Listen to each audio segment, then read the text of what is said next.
예레미야가 모든 백성에게 그들의 하나님 여호와의 말씀 곧 그들의 하나님 여호와께서 자기를 보내사 그들에게 이르신 이 모든 말씀을 말하기를 마치니 호사야의 아들 아사랴와 가랴의 아들 요하난과 모든 오만한 자가 예레미야에게 말하기를 내가 거짓을 말하는도다. 우리 하나님 여호와께서 너희는 애굽에서 살려고 그리로 가지 말라고 너를 보내어 말하게 하지 아니하셨느니라. 이는 네리야의 아들 바룩이 너를 부추겨서 우리를 대적하여 갈대아 사람의 손에 넘겨 죽이며 바벨론으로 붙잡아 가게 하려 함이라. 이에 가랴의 아들 요하난과 모든 군 지휘관과 모든 백성이 유다 땅에 살라 하시는 여호와의 목소리를 순종하지 아니하고 가랴의 아들 요하난과 모든 군 지휘관이 유다의 남은 자 곧 쫓겨났던 여러 나라 가운데에서 유다 땅에 살려하여 돌아온 자 곧 남자와 여자와 유아와 왕의 딸들과 사령관 느부사라다니 사반의 손자 아이감의 아들 그다랴에게 맡겨둔 모든 사람과 선지자 예레미야와 네리야의 아들 바룩을 거느리고 애굽 땅에 들어가 다바네스에 이르렀으니 그들이 여호와의 목소리를 순종하지 아니함이러라. 다바네스에서 여호와의 말씀이 예레미야에게 임하여 이르시되 너는 유다 사람의 눈앞에서 내 손으로 큰 돌 여러 개를 가져다가 다바네스에 있는 바로의 궁전 대문의 벽돌로 쌓은 축대에 진흙으로 감추라. 그리고 너는 그들에게 말하기를 만군의 여호와 이스라엘의 하나님께서 이와 같이 말씀하시되 보라 내 종 바벨론의 느부갓네살 왕을 불러오리니 그가 그의 왕좌를 내게 감추게 한 이 돌들 위에 놓고 또 그 화려한 큰 장막을 그 위에 치리라. 그가 와서 애굽 땅을 치고 죽일 자는 죽이고 사로잡을 자는 사로잡고 칼로 칠 자는 칼로 칠 것이라. 내가 애굽 신들의 신당들을 불지르리라. 느부갓네살이 그들을 불사르며 그들을 사로잡을 것이요 목자가 그의 몸에 옷을 두름같이 애굽 땅을 자기 몸에 두르고 평안히 그곳을 떠날 것이며 그가 또 애굽 땅 베세메스의 석상들을 깨뜨리고 애굽 신들의 신당들을 불사르리라 하셨다 할지니라 하시니라. 아멘.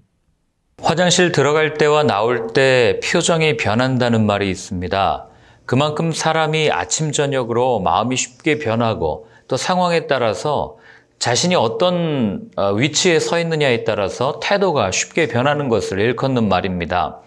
오늘 본문에 나오는 사람들이 딱 그랬습니다.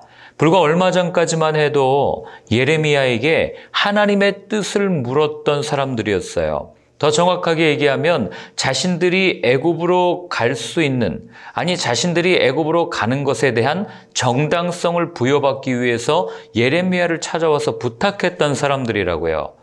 그런데 그런 사람들이 하루아침에 태도가 180도 돌변해서 오늘 예레미야를 쏘아붙이는 그런 모습을 보게 됩니다. 아니 예레미야가 무슨 잘못을 했습니까?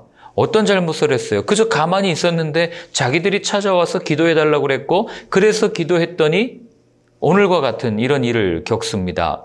이때 하나님은 뭐라고 말씀하시는지 그리고 이들의 태도 속에 나타난 어리석음, 그 반복되는 어리석음이 어떤 것인지 한번 같이 살펴보기를 원합니다. 자, 먼저 오늘 2절과 3절을 한번 같이 읽어보겠습니다.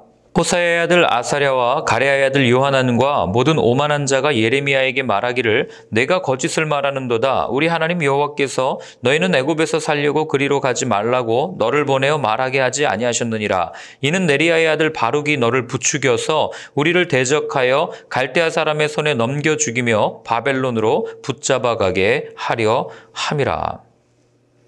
하나님께서 예레미야에게 분명하게 말씀해 주셨어요. 애굽으로 가지 말고 거기에 그냥 살아라. 이 메시지를 예레미야가 그들에게 그대로 전달했는데 이들이 하는 반응이 뭡니까? 하나님이 그렇게 말씀하실 리가 없다는 거예요. 네가 지금 거짓말하는 거지. 왜 하나님이 우리를 죽이려고 애굽으로 못 가게 하고 여기에 남아서 우리를 죽이려고 하냐. 너 바룩의 밀고를 받은 거 아니냐. 너네들이 짜고 치는 거 아니냐. 뭐 지금 이렇게 반응하는 거죠. 예레미야를 의심하기 시작합니다. 이들의 모습은 그들에게 선포된 하나님의 말씀을 믿을 수 없다는 그런 입장이에요. 여러분 이 모습 어디선가 많이 본 것 같지 않습니까? 오늘날에도 하나님께서 구원의 방법을 충분히 설명해 주셨어요. 어떻게 해야 하나님의 선물을 받고 어떻게 해야 영원한 생명을 하나님께서 주시는 그 베풀어 주시는 은혜를 받을 수 있는지를 분명하게 말씀해 주셨어요. 그럼에도 불구하고 사람들이 뭐라고 반응합니까? 심지어 예수님을 믿는 사람들조차도 뭐라고 얘기해요? 하나님이 그렇게 속 좁게 그렇게 하셨을 리가 없어. 사랑의 하나님이신데 그렇게 무자비하게 하실 리가 없어. 하나님은 사랑이시라고 하는데 어떻게 그렇게 말도 안 되는 방법으로 그렇게 하나님이 구원의 방법을 설명하실 수가 있어. 여러분, 이런 말도 안 되는, 어쩌면 오늘날 인본주의에 물들어서 하나님을 마치 우리의 사고와 우리의 생각에 끼워 맞추려고 하는 그런 모습과 너무나도 닮아 있다고 하는 거예요. 우리가 하나님을 생각하면서 성경을 읽으면서 자주 놓치는 생각 중에 하나가 무엇이냐면, 여러분, 하나님은 하나님이시라는 거예요. 하나님은 우리와 질적으로 달라요. 그분의 생각과 우리의 생각은 다르다고요. 성경이 분명히 이야기합니다. 그런데 왜 우리는 자꾸 하나님을 우리의 생각의 틀에 끼워 맞추려고 하는지, 그러다 보니 거기에서 갈등이 생겨나고 거기에서 끊임없이 하나님이 아니신가? 도대체 하나님은 누구신가라고 하는 이런 어려운 문제들이 생겨나는 것 아니겠습니까? 하나님의 말씀을 들었으면, 선포된 하나님의 말씀을 들었으면 그냥 그분이 말씀하셨구나라고 믿을 수 있는 게 진짜 믿음이에요. 그렇기 때문에 여러분, 우리가 하나님의 말씀을 바로 받아들이기 위해서는 먼저 우리의 마음이, 우리의 생각이, 우리의 것이 정리가 되어져 있어야 돼요. 이게 정리가 되어 있지 않으면 끊임없이, 아니 하나님을 믿는데 하나님의 존재부터 우리가 의심하는데 어떻게 믿을 수 있겠냐는 말이에요. 그런데 여러분 그거 아세요? 이 마음의 정리가 내 뜻대로는 잘 되지 않아요. 내 생각, 내 의지로 잘 되지 않아요. 그래서 우리는 이것을 은혜라고 부르는 거예요. 하나님께서 정리해 주시는 거예요. 하나님께서 우리의 생각과 우리의 이 복잡한 것들을 하나님이 거주하실 수 있는 공간으로 하나님께서 만들어 주시는 거예요. 그래서 바울이 나중에 뭐라고 고백하는지 아십니까? 우리 한번 찾아볼까요? 고린도전서 15장 10절입니다.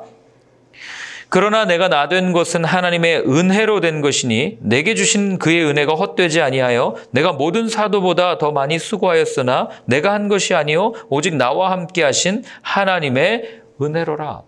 바울이 이걸 깨달은 거예요. 자기 자신의 힘으로 하나님을 쫓는다고 생각했어요. 자기 자신의 힘으로 복음을 전한다고 생각했어요. 그런데 전하다 보니까, 그런데 돌이켜보니까 그건 내가 한 것이 아니라 도저히 받아들일 수 없는 마가를 나중에 보니까 내가 받아들일 수 있도록 내 마음이 정리된 것도 다 하나님께서 내게 주신 은혜였습니다. 그 이야기를 바울이 하는 거 아니겠어요? 예수님은 이러한 우리의 마음의 상태를요, 복음서에 보면 씨 뿌리는 자의 비유를 통해서 말씀해 주십니다. 네 군데에 그 씨가 뿌려지잖아요. 좋은 밭, 길가, 돌밭, 그리고 가시덤불 위. 제자들이 못 알아듣으니까 예수님이 말씀하시죠. 그게 너희의 마음 상태야 라고 분명하게 말씀해 주십니다. 예, 그래요. 우리의 마음이 정리되어 있지 않으면, 우리의 마음에 재물에 대한 근심으로 가득 차 있으면 여러분 어떤 말을 들어도 은혜가 되지 않아요. 우리의 마음에 어떤 두려움이 가득하면 어떤 말씀을 들어도 귀에, 아니 우리의 마음에 와닿지 않고 우리의 행동으로 드러나지 않는 거예요. 그렇기 때문에 여러분 우리의 마음밭을 잘 기경해야 돼요. 그래서 잠언은 무릇 지킬 만한 것보다 너의 마음을 지키라, 그렇게 말하고 있는 겁니다. 그래서 우리가 제일 먼저 구해야 될 건 뭐예요? 하나님, 내 마음을 지켜주십시오. 하나님, 내 마음에 은혜를 부어주십시오. 하나님, 내 마음이 하나님의 말씀을 잘 뿌려질 수 있도록 하나님 내게도 은혜를 허락하여 주옵소서, 이 기도를 드려야 되는 거예요. 전도할 때도 마찬가지입니다. 하나님, 저분을 전도하려고 하는데 저분의 마음이 잘 기경될 수 있도록 은혜를 베풀어 주십시오. 그의 마음에 하나님을 받아들일 수 있는 그 넉넉함을 허락하여 주십시오. 하나님께서 오늘도 그의 마음 가운데 성령의 담비를 부어주셔서 촉촉하게 그 잘 기경된 마음이 될 수 있도록 도와주십시오. 이렇게 기도하고 가는 거예요. 그렇지 않고 그의 마음에 근심과 걱정이 가득한데 도저히 하나님의 말씀의 씨앗이 땅에 떨어질 수 있는 틈이 없는데 어떻게 우리가 전도를 할 수 있겠습니까? 그래서 여러분, 우리 목회자들이 모여서 우스갯소리로 하는 이야기가 뭐냐면, 누가 명설교자인가, 이게 중요한 게 아니라 듣는 대상이 누구인가, 이게 더 중요하다라는 얘기를 해요. 아무리 개떡 같은 설교를 해도 마음이 잘 준비되신 분들이 앉아서 함께 예배를 드리면요, 그 예배 시간은 은혜롭습니다. 그러나 아무리 명설교를 준비한다고 해도 앉아있는 분들의 마음이 강팍하면 여러분 그 예배는 안 봐도 뻔한 거 아니겠습니까? 우리 4절부터 7절까지를 한번 읽겠습니다. 이에 가레아의 아들 요하난과 모든 군 지휘관과 모든 백성이 유다 땅에 살라 하시는 여호와의 목소리를 순종하지 아니하고, 가레아의 아들 요하난과 모든 군 지휘관이 유다의 남은 자 곧 쫓겨났던 여러 나라 가운데에서 유다 땅에 살려하여 돌아온 자 곧 남자와 여자와 유아와 왕의 딸들과 사령관 느부사라단이 사반의 손자 아이감의 아들 그데랴에게 맡겨둔 모든 사람과 선지자 예레미야와 네레이야의 아들 바룩을 거느리고 애굽 땅에 들어가 다바네스에 이르렀으니 그들이 여호와의 목소리를 순종하지 아니함이라. 오늘 뭐라고 얘기합니까? 순종하지 아니함이라. 하나님께서 들려주신 그 말씀에 순종하지 않고 결국에는 자기 뜻대로 이렇게 가는 그런 모습이 여기 있는 거죠. 그동안 예레미야를 보지 않았겠어요? 예레미야를 보면서 예레미야를 통해서 선포된 그 하나님의 말씀을 이들이 얼마나 들었겠냐고요. 그리고 그 말씀이 이루어진 것을 그들이 보지 않았습니까? 눈으로 직접 보고 느끼지 않았어요. 소리를 듣지 않았습니까? 그 말씀이 이루어지는 현실을. 그런데도 여전히 그것을 보고도 느끼고도 믿지 못하고 의심하는 이들의 모습, 자기의 고집대로 완악하게 그냥 가는, 마치 바로의 마음이 강팍한 것처럼 끝까지 그렇게 밀고 가는 것처럼 그렇게 보이는 모습이 오늘 여기에 있는 거예요. 왜 이랬을까요? 하나님의 말씀에는 관심이 없어요. 안중에도 없어요. 그저 내 눈앞에 펼쳐진 그 일들이 해결되기만을 바라는 아주 이 짧은 안목을 가진 이런 인간의 본성이 오늘 그대로 드러나고 있는 거예요. 우리도 그렇죠. 하나님께서 큰 선물을 준비하셨다고 말씀하셨어요. 하나님께서 영원한 생명을 준비하셨다고 말씀하셨는데도 불구하고 그것은 바라보지 못하고 당장은 힘들다고 내가 죽겠다고 부르짖는 그런 우리의 모습과도 너무나 닮아 있다는 거예요. 그런데 여러분, 재미난 건 뭔지 아세요? 그렇게 우리가 부르짖었어요. 하나님을 찾았어요. 하나님 나 좀 도와주십시오라고 구했는데 하나님께서 응답해 주셨어요. 그러면 우리가 온전히 그 다음부터 하나님 섬깁니까? 성경이 말하는 게 뭐예요? 하나님께 그렇게 자신의 욕심을 구하고 하나님의 뜻이 아니라 내 뜻이 관철되기를 구했을 때 하나님이 그래 내가 한번 들어줄게 하고 그 뜻을 들어준 이후에 어떤 일들이 일어나냐고요. 하나님을 더 경외하고 섬기기는커녕 결국 자기 욕심이 우상이 되어서 하나님을 멀리하고 하나님을 떠나는 그런 모습을 성경이 반복해서 보여주잖아요. 성경만 그렇습니까? 우리는 어떻습니까? 아니, 제 자신은 어때요? 저 역시도 마찬가지예요. 하나님 이것 좀 해주시면 안 되겠습니까? 하나님 나 이거 한 번만 도와주시면 나 진짜 열심히 하겠습니다. 도와주세요. 근데 뭘 열심히 해요? 뭘 하나님을 위해서 뭘 살아갑니까? 그 다음에 또 다른 욕심, 또 다른 욕구를 가지고 하나님 앞에 나와서 하나님 이것도 좀 주시면 안 되겠습니까? 하나님 이것도요, 이것도요. 끊임없이 다오다오하는 신앙으로 변질되어 버리고 하나님의 뜻과는 상관없이 그거 안 주시면 또 삐져가지고 하나님 없다고 얘기하고 안 믿는다고 얘기하고, 그게 저의 모습이에요. 그게 우리의 모습 아니겠습니까? 여러분, 왜 그런지 아세요? 부끄럽지만 우리가 정말 저 하늘에 소망을 두지 않고 하나님께 소망을 두지 않고 나 자신에게 세상에 소망을 두고 살기 때문에 그렇다는 겁니다.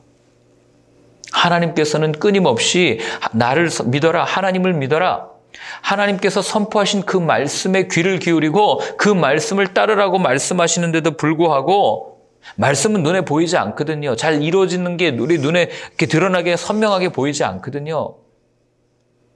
그러니 어떻게 합니까? 눈에 보이는 것들을 구하는 거죠. 이거 주세요, 저거 주세요. 내가 당장 필요한 게 이겁니다. 안타까운 거죠. 그러니 눈에 보이는 세상의 것들을 끊임없이 구하는 이런 어리석은 인간의 탐욕의 이 반복이 인류의 역사 아니겠어요? 9절부터 13절까지를 읽고 마치겠습니다. 너는 유다 사람의 눈앞에서 내 손으로 큰 틀 여러 개를 가져다가 다바네스에 있는 바로의 궁전 대문에 벽돌로 쌓은 측대의 진흙으로 감추라. 그리고 너는 그들에게 말하기를 만군의 여호와 이스라엘의 하나님께서 이와 같이 말씀하시되 보라, 내가 내 종 바벨론의 느부갓네살 왕을 불러오리니 그가 그의 왕좌를 내가 감추게 한 이 돌들 위에 놓고 또 그 화려한 큰 장막을 그 위에 치리라. 그가 와서 애굽 땅을 치고 죽일 자는 죽이고 사로잡을 자는 사로잡고 칼로 칠 자는 칼로 칠 것이라. 내가 애굽 신들의 신당들을 불지르리라. 느부갓네살이 그들을 불사르며 그들을 사로잡을 것이요 목자가 그의 몸에 옷을 두름같이 애굽 땅을 자기 몸에 두르고 평안히 그곳을 떠날 것이며 그가 또 애굽 땅 베세메스의 석상들을 깨뜨리고 애굽 신들의 신당들을 불사르리라 하셨다 할지니라 하시니라. 하도 말을 안 들으니까 이제 하나님께서는 또 한 번 확실한 증거를 보여주십니다. 여러분, 예레미야가 이렇게 상징적인 행동을 하잖아요. 돌을 숨겨놓고 그 돌 위에 바벨론 왕 느부갓네살의 왕자 앉는 의자죠. 그게 이제 서게 될 거다. 한마디로 궁전 위에 다른 나라 왕의 의자가 놓여진다는 것은 그 나라를 지배한다는 얘기거든요. 하나님께서는요, 심판이 임박했을 때 아무리 말해도 듣지 않을 때 꼭 이런 상징적인 행동을 통해서 그들에게 심판을 예고하십니다. 오늘도 보면은 이 한마디로 얘기하면 그거죠. 너네들이 지금 꾸고 있는 안전하다고 여기는 그 애굽 땅, 너네들이 꾸고 있는 그 꿈은 헛된 꿈이야, 망상이야, 지금 이야기하고 있는 거예요.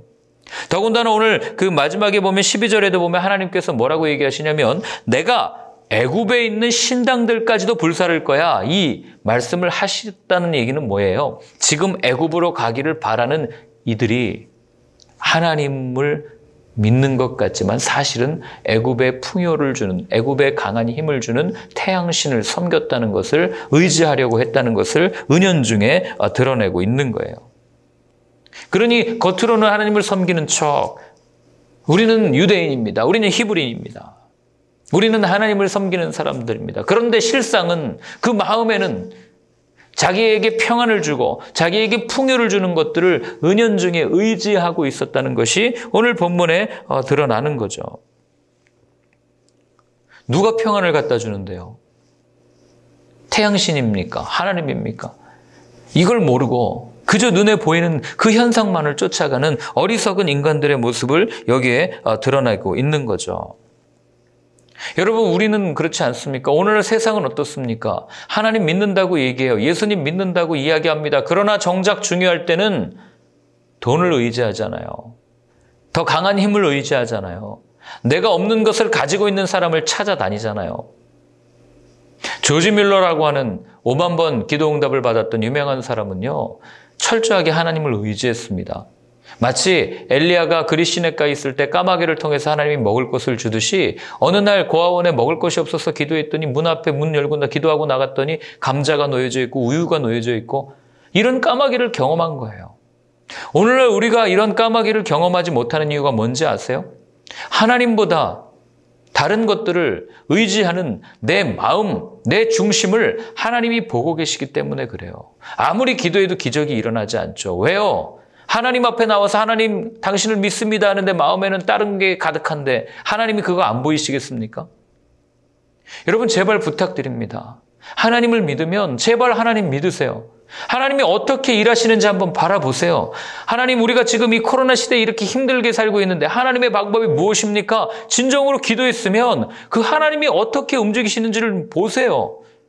그리고 그 하나님이 어떻게 응답하시는지를 좀 보시라고요.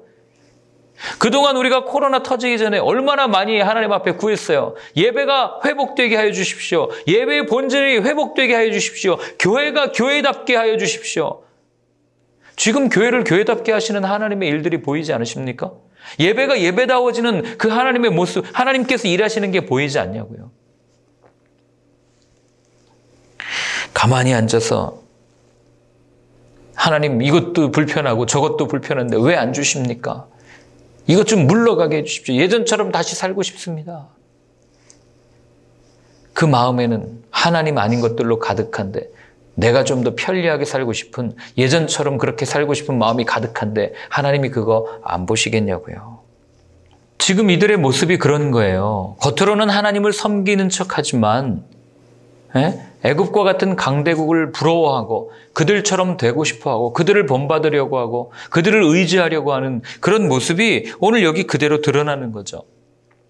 어제 가만히 앉아서 그런 생각을 해보았습니다. 아니, 하나님 왜 이 시대에 예레미야의 말씀을 묵상하게 하십니까? 왜 이 시대에 예레미야의 말씀을 우리에게 선포해 주십니까?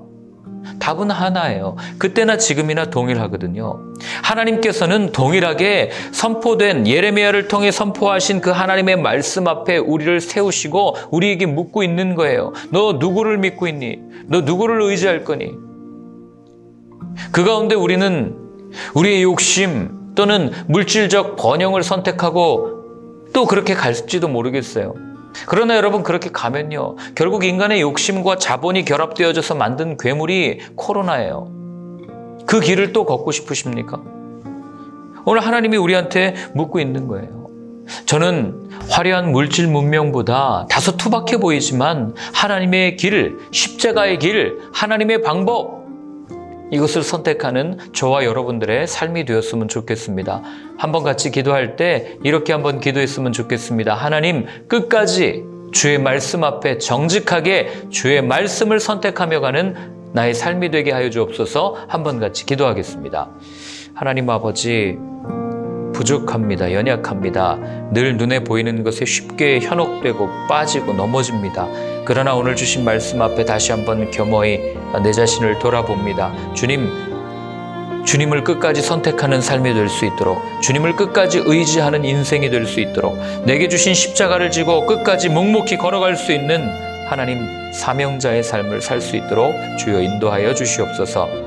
하나님 아버지, 한번 주님은 영원한 주님입니다. 이 고백이 가짜 고백이 아니라 진실한 고백 될 수 있도록 주님 우리를 붙잡아 주시옵소서. 이제는 우리 주 예수 그리스도의 크신 은혜와 하나님 아버지의 사랑과 성령의 인도하심이 주님을 따라 주님을 붙들고 주님과 함께 걸어가기로 다짐하는 모든 분들 머리 위에 이제로부터 영원까지 늘 함께하여 주옵시기를 간절히 축원하옵나이다. 아멘.